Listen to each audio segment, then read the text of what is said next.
Hello everyone and welcome back to a brand new video of PopCross. Now if you remember from a few weeks ago or so, PopCross Studios had done a video of turning SCPs into dragons. Here's the next part of that. After I did the first episode of SCPs as Dragons a couple weeks ago, I realized it had actually been quite a while since I watched some SCP stuff myself. So I popped over to my personal favorite SCP channel, SCP Explained, and caught up on a bunch of their videos, which, by the way, I've hijacked some of their art for my thumbnail again. I'll link them in the description, check them out if you like SCP animated stuff, their videos are really fun. But watching those videos and going through the comment section from the last SCP Dragons video got me super amped up to jump right into a second episode of SCP Dragons because you all gave me a lot of good ideas for what ones I could use for round 2. So let's get into it, shall we? Let's go. Hit like, if you want. Whoa, that's laggy. Come on, it shouldn't be this bad. Subscribe, if you feel like. But either way, now. Enjoy. Maybe I can tone the quality down just a little bit. 360, it shouldn't be too bad. So, hey, let's wait for this to load. Cut. Alright, it should be good enough for us to continue. So let's go. By the show. Walking the near-endless dungeons of the Slayers of Cursed Predators Arctic Fortress felt as though it could have been an infinite venture. My guide, Sir Jackson Bright, jaunted along and revealed the origins of countless creatures and entities with a jovial tone as though he were introducing me to his friends. The way he spoke seemed to imply that he was like reigning royalty to the Slayers. Though, from the few interactions I had with other members of this strange collective, I did learn that there was quite an extensive list of things Sir Bright was not permitted to do on castle grounds. Bright is One of these things was to take samples off a creature they referred to as the Hateful Flesh Fiend. It was a creature that once more made me question why this group referred to themselves as the Slayers of Cursed Predators, when they clearly kept so many monstrosities, such as this one, alive to study. This dragon was a convulsing mass of flesh that had shifting yellow eyes appearing across its body, bizarrely placed protruding limbs, and even extra mouths at random points of its hide. Though Sir Bright informed me that this creature's appearance had shifted many times since first being captured. This dragon had first appeared in Siberia nearly 600 years ago, where it killed dozens of people and fields full of livestock in a small farming village. Unfortunately, the extent of its terror hadn't ceased with killing at its own mangled claws. Anything slain or even just wounded by this beast would soon after reawaken as soulless slaves to the dragon, their bodies shifting and warping into fleshy masses, much like the beast itself. They'd then hunt for their master, killing any around them, even their own loved ones, regardless of the relations they may have had while they still lived. Eventually, many slaves of the Hateful Fiend would find their way back to it, and merge their bodies with the beast, helping it grow larger and stronger. Luckily, the Slayers of Cursed Predators stepped in before this creature could spread its curse beyond this Siberian town. They brought their own dragon mounts to burn away any infected, as they quickly found that fire was the most effective weapon against the spread. They essentially wiped that poor town off the face of the earth to ensure they'd gotten all of the dragon's infected spawn. Then, they captured the beast itself. When I asked the inevitable question why they hadn't killed this monster yet, Sir Bright claimed that they kept it as one of many failsafes against more dangerous beasts. If they found some new dragon with unknown weaknesses, they could simply infect it with a sample of the Hateful Flesh Fiend, have it turn into a minion of the beast, then kill it with fire. Sir Bright himself had attempted this technique on a quest before, though, and had caused some undesirable results that he seemed to be ducking around fully explaining to me. The reasoning behind letting the beast live did seem reasonable enough, but to me it's still far from justified letting the creature live, seeing as how, with enough time, if it did ever get free again, it could essentially reduce our world to a sprawl of soulless slaves to this beast. Truly a terrifying end to existence and everything around it. I'd hate to come across that thing. Partway through my tour, my hand instinctively shot to the blade at my side as a pair of small yellow and orange dragons flew down the halls towards us. I immediately These things looked are to Sir helpful. Bright, and upon seeing my Helpful. battle-prepped stance, he yelled, "Oh no, they're free!" He told me to stay back, that these were some of the most dangerous beasts the Slayers had ever come across, and only he could stop them. I did as They instructed, are but not still drew threats my at blade all. and waited with my heart pounding as the pair got closer and closer. Sir Bright moved towards them, still not drawing a weapon. The orange dragon got within inches of Sir Bright, and he leapt at it with a cry, then landed on the creature and To rode it hug down it. the hallway, yelling, "Wee!" He Oh. soon after leapt off and pet both the orange and yellow dragons as my pulse slowly settled back to normal. He laughed all too joyfully at Damn my it, terror Bright. and claimed that these creatures were far from a threat. He'd of course shown me some dragon allies the Slayers had, so I should have things are the least suspected that threatening these somewhat threats cute ever. creatures were far from the danger I'd assumed, though obviously Sir Bright's antics hadn't helped. He claimed these creatures were the Iverns, though that was somewhat of a misnomer, Okay, I can as get these that. two Cyclops dragons would not be classified as wyverns, seeing as how they had wings and no other limbs save for True. their tails. More accurately, they'd be amphitheres, though I Amphitheres, suppose that's it's how you say harder to that. play off that moniker with the word eye. The two unblinking monocular dragons were very friendly, and I even took a moment to Yeah, pet you're not one gonna take away myself, from that. which it seemed to Just calling enjoy, them letting out Iverns a is light actually purring a good noise, choice. though I had no idea where the sound was coming from, as the creatures had no mouth or nose.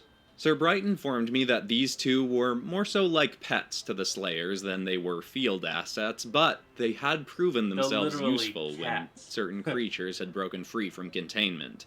As he'd shown me earlier that day, they had in containment a creature called the Sculpted Skull Splitter Oh, yeah, that would only it's you. remain immobile if someone was constantly watching it, and as And thus such the they kept 3 Iverns guards become the constantly best placed help. by its cage.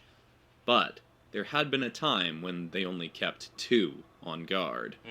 A few decades ago, even with 2 beings standing watch, there was a coincidental moment when they both blinked at the exact same time, and that was enough Damn. for the impossibly fast creature to smash through its Crunch cage and and bite off the crunch. head of one guard.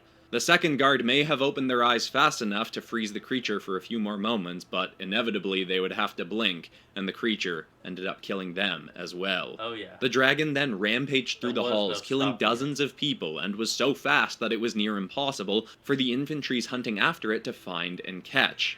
But thankfully, the Iverns were there to help. Thank When one you, infantry Iverns. finally caught up to the creature, it was perfectly still, being stared at by the 2 cycloptic dragons. These creatures don't They quite never have blink. human levels of intelligence, but on that day they seemed to fully understand what needed to be done to keep the Skull Splitter from harming anyone else, and they stared very the creature kind and down surprisingly right up very until loyal the Slayers had SCPs. returned it to its cage and reinforced its cell. The Iverns had always been a pleasant addition to the castle grounds, but since that fateful really day are. they'd also been regarded as heroes, and any who came across their path in the ominous dungeons of the fortress gained a brief sense of calm from regarding these helpful It's creatures. like, oh, it's just the Iverns. Pet, and just walk off. They really are very gentle creatures. After being Hold on. SCP-682.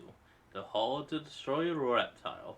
A fan favorite of the community. Being told about countless monstrosities by Sir Bright, a thought inevitably crossed my mind. What was the most dangerous creature the Slayers had ever faced? Here it is. Sir Bright then slapped a one hand that off could his never forehead and die. claimed he couldn't believe he hadn't yet shown me the unkillable dragon. We sped through the halls, descended down many flights of stairs, before Ooh. coming to a dark room with only one massive cage. Behind the first set of bars was another, then another, and within was a beast bound in so many You're really having chains trouble I with the could body. barely make out its form. Its maw was trapped shut, but its heavy, rumbling breath, paired with the foul stench of Okay, here rotting we go. flesh, chilled me to my core. Sir Bright Now we got a taunted the form. creature, asking it if it was having a pleasant eternity. It replied with a guttural growl that quaked through its snout and shook the room. It had clearly understood him.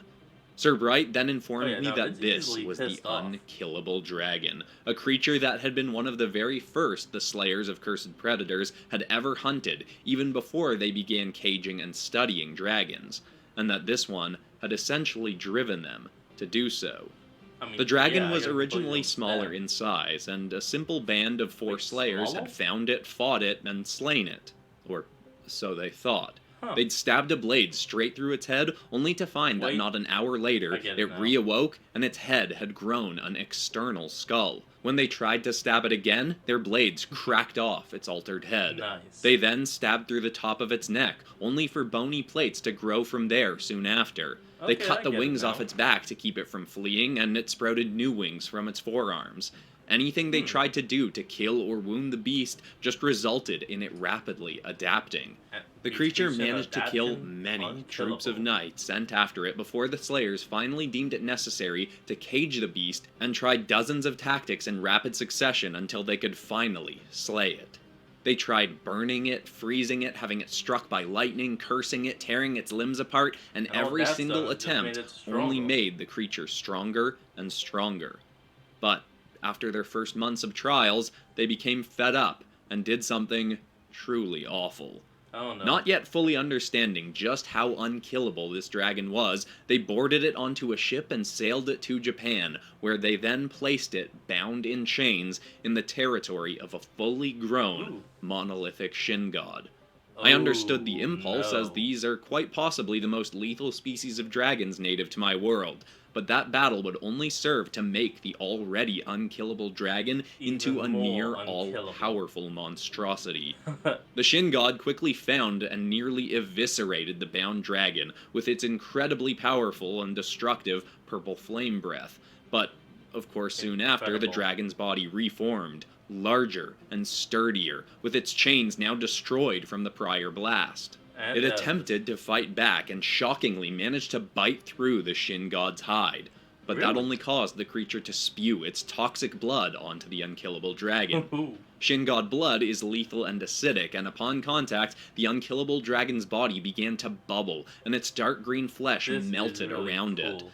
But, as you may have expected, And this it didn't adapted. kill it. Great. The battle raged on, with every blow from the Shin God only making the beast more and more powerful, until the unkillable dragon managed to snap the neck of Japan's most vicious predator.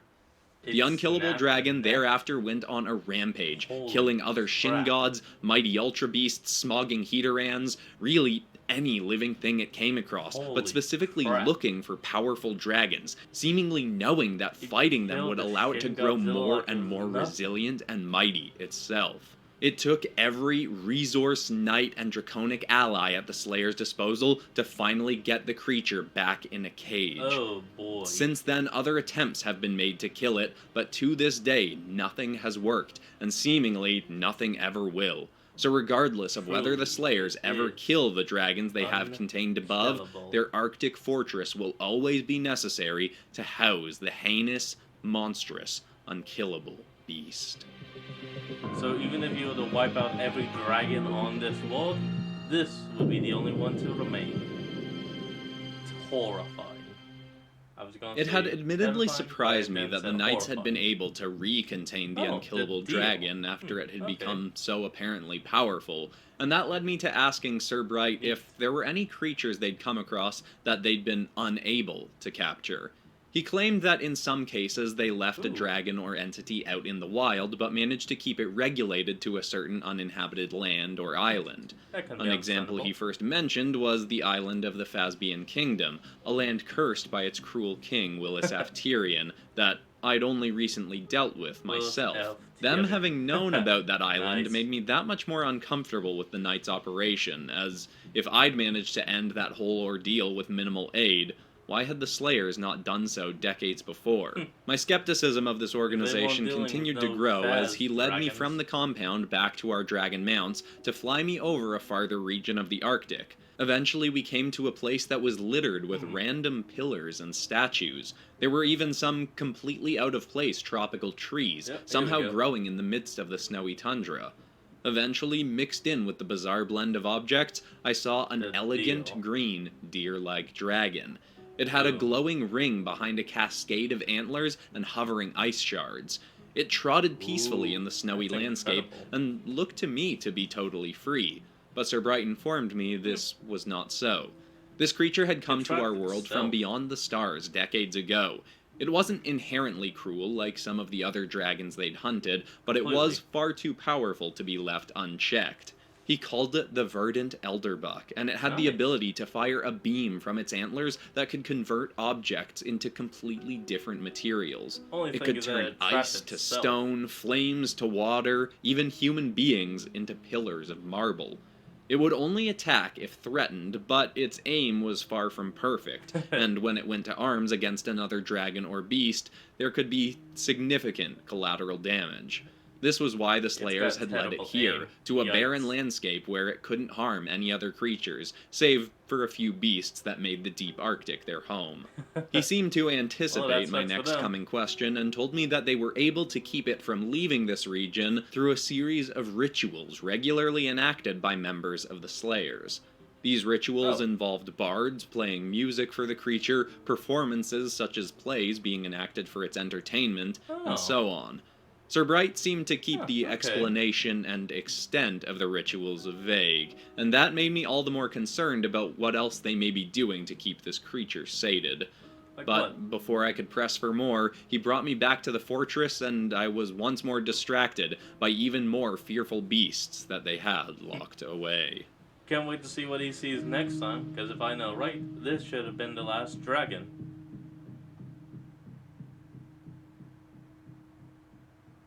As I always do with my dragon episodes, I've put all 4 of these drawings up on my Teespring store as posters. You can find them linked in the description, or the pinned comment, or the little bar, somewhere below this video. And man, do I really feel like I crushed it with this second round. I mean, I think between my 2 SCP Dragon videos, the aquatic horror from the first episode might still be my favorite one I've done, but it's a tough call, and overall I think this second episode was a step up. But of course, if you're new to the channel and you haven't seen round 1 of SCP Dragons, you can go back and check that out. Or maybe my SCP Superheroes videos, or Pokemon as SCPs. I got tons of different SCP stuff. I'll link the whole playlist at the end. But besides that, that's all for today, except of course for ending this video on some kind of positive or inspiring note. And the thought I want to leave people with today is just the simple idea that you don't have to attend to every argument you're invited to. Some disagreements just aren't necessarily worth your energy. A good prime thing I need to remember when it comes to me and my stepdad.